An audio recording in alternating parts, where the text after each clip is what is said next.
우리는 지난 4주 동안 올 한 해 우리가 실천해야 할 신앙의 실천 목표에 대해서 한 주씩 살펴보았습니다. 사실 이런 실천 사항은 올 한 해로 그치는 것이 아니라 우리가 계속해서 신앙생활을 해 나아가면서 연결되고 계속 이어나가야 할 성도의 모습이라 할 수가 있습니다. 성도는 예배와 또 기도와 말씀을 통해서 우리 신앙의 내면을 잘 다지고 또한 전도와 헌신을 통해서 우리의 배운 것들과 하나님의 받은 사랑을 나타내는 삶을 살아가야 합니다. 그래서 오늘은 마지막 시간으로 헌신하는 삶에 대해서 살펴보고자 합니다. 많은 성도님들이 헌신하십시오 혹은 봉사하십시오라는 말을 부담스러워합니다. 2023년 목회데이터 연구소에서 조사한 결과에 따르면 한국교회 성도 44%가 현재 교회 봉사로 활동 중에 있다고 합니다. 그리고 과거 봉사했지만 지금은 하지 않는 분들이 43%, 교회 봉사 경험이 없는 분들이 13%입니다. 근데 교회 봉사자 연령별 분포도를 보면 19세에서 29세는 10%, 30대는 14%, 40대는 17%, 50대는 24%, 60세 이상은 34%로 조사되었습니다. 젊은 세대들보다 이 50대 이후의 장노년층에서 상대적으로 교회 봉사 비율이 높아지고 있습니다. 대학생들에게 이런 질문을 했습니다. 교회가 개선해야 할 것이 무엇입니까? 그때 1위로 응답이 나온 것이 교회 봉사에 대한 부담을 너무 준다는 것이었습니다. 사실 봉사에 부담을 준다고 해봤자 그 부서 안에서 어떤 것을 섬겨달라고 하는 것일 텐데 젊은 세대일수록 봉사에 대해서 느끼는 부담감이 기성세대보다 훨씬 크다라는 것을 알려줍니다.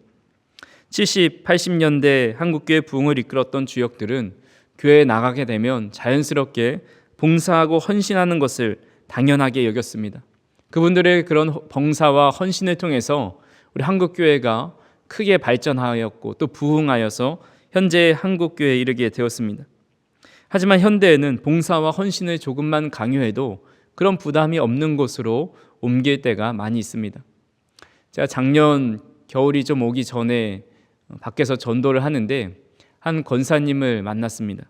타교회 권사님에게 전도지를 주는데 본인은 어느 교회 권사이고 지금 열심히 주일마다 교회 차량 버스를 이용해서 이렇게 다니고 있다고 합니다. 근데 거리가 좀 있다 보니까 평일에 운행을 안 할 때나 이 새벽에 교회에 나가고 싶어도 아들에게 교회를 데려다 달라고 부탁을 해야 되니까 그것이 부담스럽다라는 말씀을 하십니다. 그러면서 저는 그 이야기를 듣고 그러면 이제 못 가게 되실 때 우리 교회에 오셔서 예배도 좀 하시라고 이런 권유를 드렸습니다. 근데 그분이 안 그래도 예전에 우리 교회 새벽 기도회 때 나와 보니까 빈자리가 많아서 부담스러워서 가면 왠지 등록하라 그럴 것 같고 또 부담스러운 마음이 들어서 못 나가겠다 그런 말씀을 하셨습니다. 근데 앞으로 이제 내년이 되면 이제 교회도 좀 가까운 데로 아들과 손잡고 걸어갈 수 있을 만한 데로 이제 알아볼 생각이다 하시면서 내년에 우리 교회에 나오겠습니다. 이런 말씀을 하시면서 격려해 주셨습니다. 저는 이 이야기를 들으면서 성도님들이 특별히 봉사하십시오, 헌신하십시오 라는 말을 듣지 않아도 교회 빈자리들을 보면서 내가 이 교회에 등록하면 어떤 일을 해야 되지 않을까, 또 이런 감당해야 할 부분들이 많지 않을까, 이런 부담스러워하는 분들이 참 많이 있다라는 생각을 해보게 됩니다. 하지만 우리가 봉사하고 헌신하는 것, 사실은 그런 거룩한 부담감을 가지는 것은 좋지만 또한 그것에 너무 얽매일 필요가 없다라는 생각을 하게 됩니다. 우리가 하나님의 사랑과 은혜로 충만해지면 그 자연스러운 뒤에 나오는 모습들이 내가 하나님을 위해서 무엇을 해드릴 수 있을까, 하나님을 위해 무엇을 봉사하고 헌신할 수 있을까가 자연스럽게 나오기 때문에 우리가 지금 집중해야 될 것은 내가 무엇을 헌신할까 보다 내 안에 주님의 사랑으로 가득 차 있는가, 주님의 은혜로 가득해 있는가를 우리가 먼저 집중하면서 살아가다 보면 우리는 하나님을 위해서 봉사하고 헌신하는 삶을 살아갈 수 있게 된다라는 사실을 기억하실 수 있기를 바랍니다. 그래서 그런 신앙의 성장이 이루기까지 5가지 단계가 있습니다. 첫 번째로 회심의 단계입니다. 하나님을 처음 인식하고 예수 그리스도를 구주로 영접하는 단계입니다. 두 번째로 양육의 단계입니다. 기본적인 신앙의 기초를 배우면서 성장합니다. 기도와 말씀과 예배를 통해서 교회 안에 스며들고 또 신앙이 조금씩 자라나는 겁니다. 세 번째로 훈련과 변화의 단계입니다. 신앙의 성숙을 위해서 지속적으로 훈련받고 변화되는 과정입니다. 삶 속에서 하나님의 뜻을 구하고 신앙을 실천하고 때로는 시험이 찾아와서 믿음이 흔들리다가도 다시 하나님의 은혜를 힘입어서 그 믿음이 더욱더 다져지고 굳혀지고 자라나는 겁니다. 네 번째로 봉사의 단계입니다. 신앙을 실천하면서 다른 사람을 섬기고 봉사하는 단계입니다. 교회나 선교 사역에 자발적으로 참여하고 또 사회에서 타인을 섬기고 사랑을 실천합니다. 주어진 은사와 재능을 활용해서 하나님의 일을 감당합니다. 마지막 다섯 번째로 헌신의 단계입니다. 자신의 삶을 온전히 하나님께 드리는 것입니다. 하나님께서 주신 소명을 깨닫고 전인적인 순종을 통해서 하나님의 영광과 뜻을 위해 살아갑니다. 그래서 저와 우리 성도님들이 이런 헌신의 삶까지 자라날 수 있기를 바랍니다. 헌신의 의미를 좀 살펴보면 헌신은 한자로 바칠 헌자의 몸 신자입니다. 글자 그대로 몸을 바친다라는 겁니다. 또한 이것을 히브리어로 보면 우밀레 에타하라는 말인데 이는 손을 가득 채운다는 뜻을 가지고 있습니다. 영어 성경 중에서 주빌레 바이블 2000이라는 버전을 보면 이 원문의 의미를 잘 살려서 fills their hands라고 번역을 해놨습니다. 즉 헌신은 우리 안에 무엇인가를 가득 채우는 것인데 이것이 우리 안에 있는 것으로 가득 채우는 것이 아니라 하나님께서 부어주신 은혜와 사랑으로 가득 채워서 그 손에 담겨져 있는 그 사랑과 은혜를 다시 하나님 앞에 올려드리는 것, 이것이 바로 헌신이라는 겁니다. 하지만 하나님으로부터 무엇인가를 채우기 위해서는 먼저 우리 손에 무엇인가 들려져 있고 가지고 있는 것을 철저히 비워내야 합니다.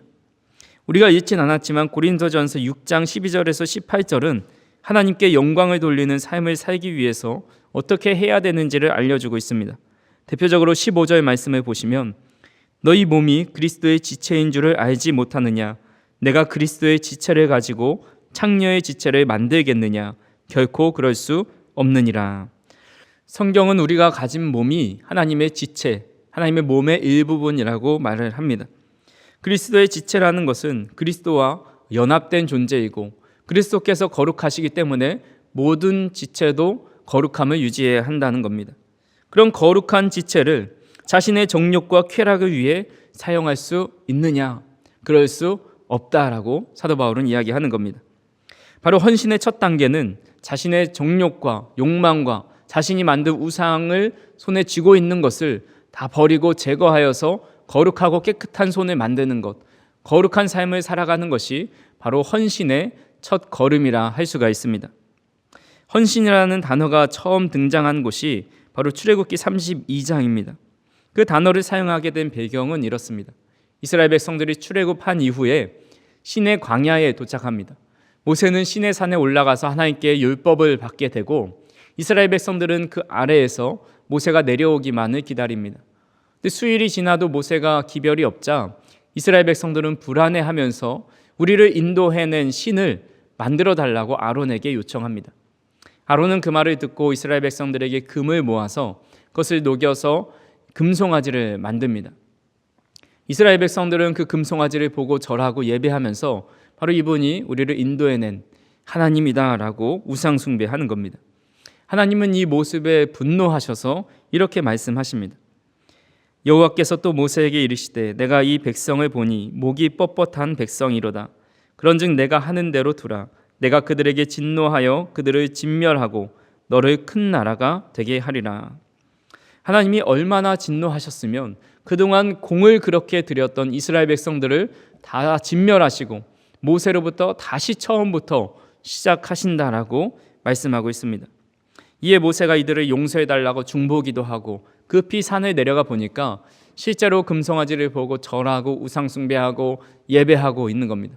모세는 화가 나서 들고 있었던 돌판을 던지고 또 금송아지를 녹여서 그 가루를 물에 타서 이스라엘 백성들에게 먹이게 합니다. 그리고 이렇게 말합니다.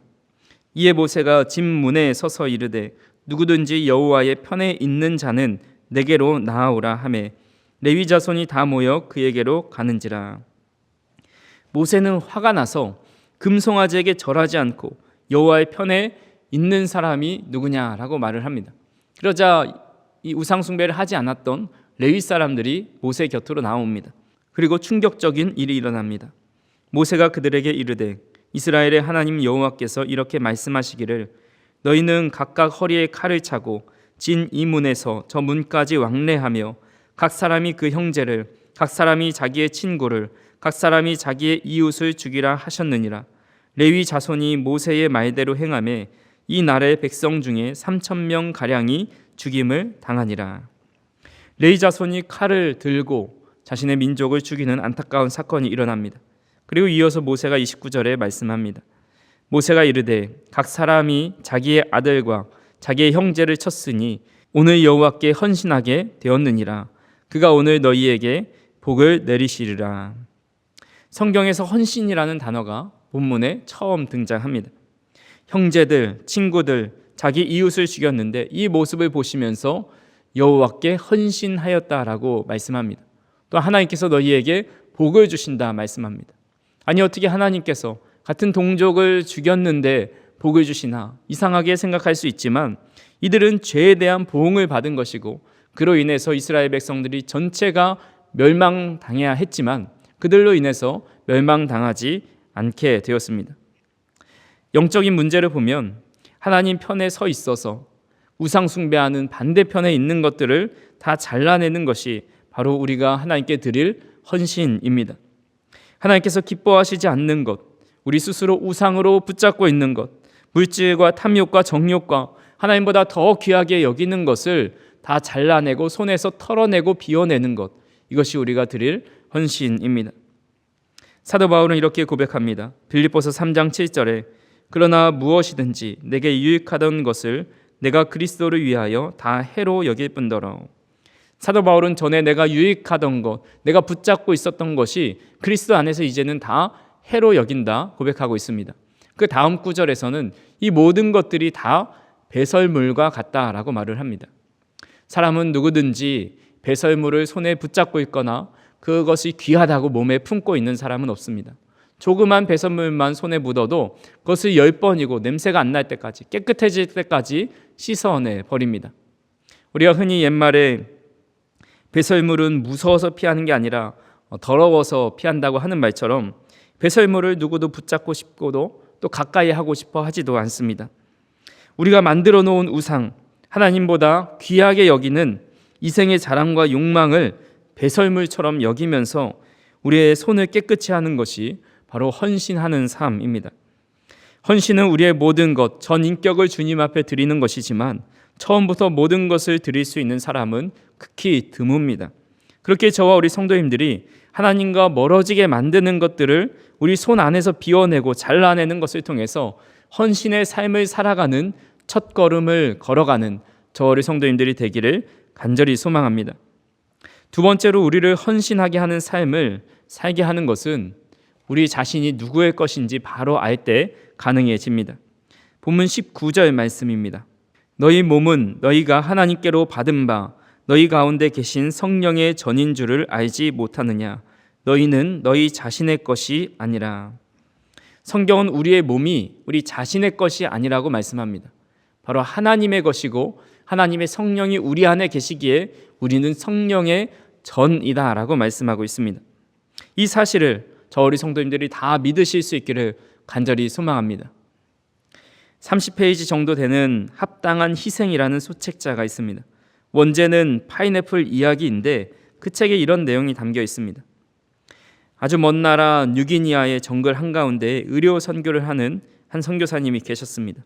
근데 이분이 선교지 이 병원 옆에다가 파인애플을 나무를 심습니다. 여러 그루를 심어서 잘 가꾸는데 첫 열매를 맺으려면 한 3년을 열심히 가꿔야 됩니다. 그래서 원주민을 사서 열심히 이 파인애플 나무를 길렀고 결국 3년째 되어서 포도의 결실을 이 파인애플 나무의 결실을 딸 때가 되었습니다. 아침에 일어나셔서 설레는 마음으로 파인애플 밭에 가보니까 그만 파인애플의 모든 열매들이 없는 겁니다. 아니 이게 어찌된 일인가? 바로 어제만 해도 파인애플 열매가 주렁주렁 열려 있었는데 다 어디론가 사라져 버렸습니다. 수소문에 보니까 원주민들이 그것을 다 따먹은 겁니다. 그들을 불러 모아놓고 아니 왜 내 허락도 없이 파인애플을 먹었습니까? 라고 질책하자 이들이 이렇게 말합니다. 아니 그거 우리가 기른 건데요. 우리가 심은 건데요. 그들은 이 땅을 받아서 노동으로 고용되어서 그것을 기른 거지만 이 원주민들 입장에서는 기른 사람이 주인, 심은 사람이 주인이라는 겁니다. 선교사님은 어이가 없었지만 그렇게 얘기하는 그들을 더 이상 어떻게 할 수 없어서 다른 여러 방법들을 간구했습니다. 병원의 문을 닫아보기도 하고 그곳에 경비 견들을 세워놓아서 그들이 밭에 들어가지 못하도록 합니다. 근데 이들이 어떻게 그렇게 잘 그것을 빼앗아 먹는지 따서 먹는지 이 선교사님들은 이 원주민들이 그 파인애플 나무의 열매를 다 먹어버려서 제대로 맛을 보지 못했습니다. 그러던 차에 이제 미국으로 안식년을 떠나서 한 선교 기독교 세미나에 참석을 하게 되었습니다. 그때 아주 중요한 진리를 깨닫게 됩니다. 모든 것은 하나님의 것이다. 내 것도 내 것이고 내게 준 것이 다 나의 것이다 라는 겁니다. 그래서 그 선교사님은 맞아 하나님의 것은 하나님께 드려야지라는 중요한 진리를 깨닫고 다시 선교지로 오게 됩니다. 그러면서 내가 너무 내 것을 주장했구나. 모든 것을 하나님께 맡겨야겠다 생각을 하고 다시 파인애플을 열심히 키웁니다. 그래서 마찬가지로 이 수확대가 되어서 이전과 같이 원주민들이 파인애플을 마음껏 따먹어 가는 겁니다. 하지만 이때 선교사님은 화를 내지 않았습니다. 선교사님에게 원주민들이 물어봅니다. 아니 선교사님, 전에는 그렇게 불같이 화를 내시더니 왜 지금은 화를 내지 않으십니까? 그때 선교사님은 말씀합니다. 내가 이 파인애플을 농장을 어떤 분께 다 드렸기 때문입니다. 나는 이제 걱정이 없습니다. 그러자 이 원주민들이 그럼 누구에게 이것이 간 겁니까? 그러니까 선교사님이 창조주 하나님께 드렸습니다 라고 말을 합니다. 그러니까 원주민들이 깜짝 놀라는 겁니다. 아니 그렇다면 우리가 하나님의 열매를 따먹은 것인가? 우리가 큰 죄를 범했구나. 다시는 이 파인애플을 먹지 않게 되었습니다. 하지만 이 선교사님은 하나님의 것이니 우리가 함께 하나님께서 나눠 먹으라 하셨으니 같이 나눠 먹읍시다 하면서 파인애플로 인해 더 이상 마음이 상하거나 다툼이 일어나지 않고 많은 사람들이 복음을 듣게 되었다라는 이야기입니다. 선교사님은 이런 고백을 합니다. 이 몇 년 동안 이곳 원주민들은 나를 지켜보았고 내가 하는 말에 귀를 기울였습니다. 그들은 나의 행동과 말이 일치하지 못함을 보았습니다. 그러나 내가 변화됐을 때 그들도 변했습니다. 오래지 않아 많은 원주민들이 그리스도인이 되었습니다. 내가 하나님께 드리면 하나님은 실제적으로 일을 하셨습니다. 나는 다른 것도 주님께 드릴 수 있게 되었습니다. 성도님들은 이 이야기를 어떻게 들으시나요? 우리는 내 것을 누군가에게 빼앗긴다는 생각이 들 때 분노하고 때로는 잠을 못 이루게 됩니다. 내 것이라 생각하기 때문에 그것을 우리 손에 꽉 움켜쥐고 살아갑니다. 하지만 내 것이 아니란 생각이 들 때 욕심이 사라지고 누가 사용하든지 누가 어떻게 하든지 신경 쓰지 않게 됩니다. 그렇게 우리는 우리의 주인을 바로 알아야 합니다. 우리의 몸이 하나님의 것이고 우리의 물질과 시간과 달란트가 다 하나님의 것임을 믿음으로 고백할 때 하나님께 드려도 아깝지 않고 온전히 하나님께서 원하시는 헌신을 할 수가 있는 겁니다. 우리가 잘 알고 있는 욥은 동방에서 가장 부자였고 또 다복한 가정을 이루며 살았습니다. 하지만 하루아침에 모든 재산과 그의 자녀들이 다 죽게 되었습니다. 그때 욥은 이렇게 고백합니다. 이르되 내가 모태에서 알몸으로 낳았사온즉 또한 알몸이 그리로 돌아가올지라. 주신 이도 여호와시요 거두신 이도 여호와시오니 여호와의 이름이 찬송을 받으실지니이다 하고, 욥은 스스로 알몸에서 태어났고 또 지금 자신이 가진 많은 것들이 다 하나님께로부터 왔음을 믿고 고백하기 때문에 그것을 다 가져가셨어도 하나님을 찬양할 수 있게 된 겁니다. 사랑하는 성도 여러분, 우리가 가진 모든 것은 하나님께서 주신 것입니다. 우리의 생명 또한 하나님께서 창조해 주셨습니다. 우리는 우리의 몸과 물질과 시간과 달란트와 모든 것이 하나님께 왔음을 고백하면서 하나님께서 쓰시겠다 하실 때 믿음으로 순종하여 주님 앞에 헌신할 수 있는 저 우리 성도님들이 되기를 간절히 소망합니다. 혹 헌신했다가 정말 경제적으로 어려워지고 또 삶에 힘들어지고 비참해지는 것은 아닌가 걱정될 때가 있습니다. 하지만 그런 걱정은 하지 않으시기를 바랍니다. 어떤 부모가 자녀의 것을 강탈하고 또 그의 시간과 몸과 재산을 빼앗아서 그가 궁핍하게 살기를 원하겠습니까? 오히려 자녀가 잘 되기를 바라는 마음으로 그것을 무엇인가를 요구할 때가 있습니다. 우리 하나님은 우리를 너무 사랑하시고 은혜 베푸기를 원하시는 분이십니다. 이 사실을 기억하고 우리가 하나님 앞에 전심으로 헌신하였을 때 하나님은 그 헌신을 귀하게 사용하시고 우리가 돈으로 살 수 없는 것들, 또 우리가 세상에서 얻을 수 없는 참된 풍성한 삶과 은혜와 기쁨과 감사함으로 가득하게 해주신다라는 사실을 믿으실 수 있기를 간절히 소망합니다. 우리 헌신을 가장 기뻐하시고 또한 그 기쁨이 우리의 삶에 나타난다라는 것을 기억하시기를 바랍니다. 마지막으로 하나님의 사랑을 깨달을 때 참된 헌신을 할 수가 있습니다. 본문 20절 말씀입니다. 값으로 산 것이 되었으니 그런즉 너희 몸으로 하나님께 영광을 돌리라. 오늘 본문에 산 것이 되었다라는 것은 이 시장에 나온 노예를 샀다라는 겁니다. 자신이 가지고 있는 재산을 희생해서 그 노예를 자유롭게 만들어 준 겁니다. 이것을 복음으로 바꿔서 해석을 해보면 예수 그리스도께서 우리의 죄의 종되었던 그런 신분에서부터 벗어나게 하기 위해서 우리를 자유롭게 하기 위해서 주님께서 희생하셨다라는 의미입니다. 특히 값으로라는 표현을 보면 이 비싸다, 값비싸다라는 뜻입니다. 그러니까 하나님께서 최고의 값을 지불하셔서 우리를 죄에서 사해 주시고 죄의 종노릇에서부터 벗어나게 해주셨다라는 겁니다. 베드로전서 1장 18절에서 19절에 너희가 알거니와 너희 조상이 물려준 헛된 행실에서 대속함을 받은 것은 은이나 금같이 없어질 것으로 된 것이 아니요 오직 흠없고 점없는 어린 양 같은 그리스도의 보배로운 피로 된 것이니라. 죄의 종으로 살아가던 헛된 생활에서 해방된 것은 은이나 금 따위에 없어질 물건이 아니라 흠도 티도 없는 어린 양의 피 같은 그리스도의 귀한 피로 값을 치르셨다고 말씀합니다.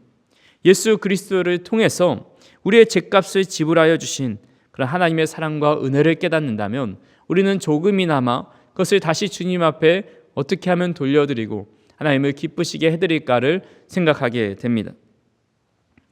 양화진에 가면 선교사 묘역이 있습니다. 그 중에 존 헤론 선교사님의 묘가 있지요. 그분은 미국 테네시 의과대학에서 개교 이래 최우수 성적으로 졸업하였습니다.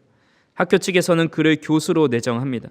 근데 그는 1885년에 6월 21일 조선 의료 선교사로 왔습니다. 사랑하는 약혼녀 해티 깁슨과 함께 왔는데 그분도 병원장의 딸이었습니다. 하지만 약혼자를 따라서 그 척박한 조선 땅에 온 겁니다. 그는 5년 동안 열심히 최선을 다해서 헌신하여 병자를 돌보아 줍니다. 당시 고종 황제의 어의로 지내고 또 연세대학교 연세 세브란스 병원의 2대 원장이 됩니다. 근데 열심히 사역을 하다가 이질에 걸려서 조선 땅에 온 지 5년 만에 숨을 거두게 됩니다. 사랑하는 두 명의 딸과 아내를 남기고 35세의 젊은 나이에 하나님의 부르심을 받은 겁니다. 그의 헌신적인 삶에 고종 황제도 감동을 해가지고 그가 묻힐 수 있는 땅을 주었는데 그곳이 바로 지금의 양화진입니다. 그의 묘비에 이렇게 기록되어 있습니다. The Son of God loved me and gave himself for me. 하나님의 아들이 나를 사랑하셨고 나를 위해 자신을 주셨다.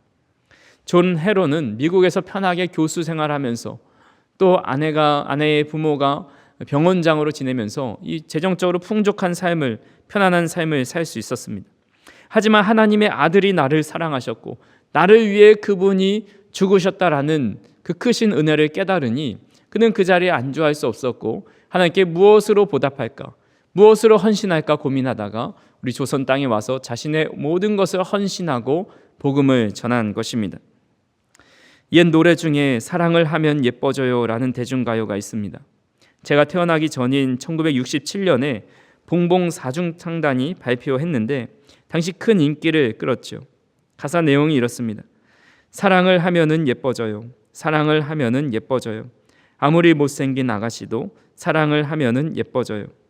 사랑을 하면은 꽃이 피네. 사랑을 하면은 꽃이 피네. 아무리 호박꽃 아가씨도 사랑을 하면은 꽃이 피네.